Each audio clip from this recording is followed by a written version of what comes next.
Asia কাপের আয়োজক হতে যাচ্ছে বাংলাদেশ।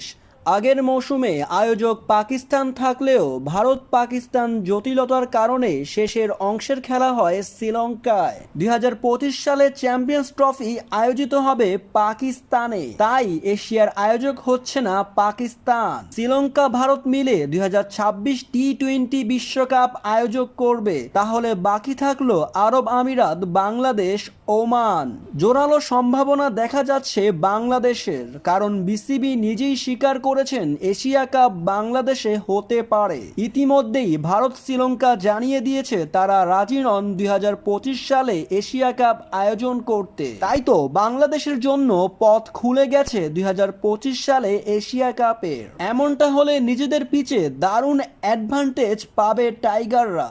এশিয়া মহাদেশের শ্রেষ্ঠ দলগুলোই খেলবে এশিয়া কাপে, তাই তো এই কাপটি খুবই মূল্যবান। বাংলাদেশ দল অনেকবার এটাকে ছুঁতে গিয়েও ছুঁতে পারেনি, যেমনটা হয়েছে ভারতের বিপক্ষে এশিয়া কাপে হেরে।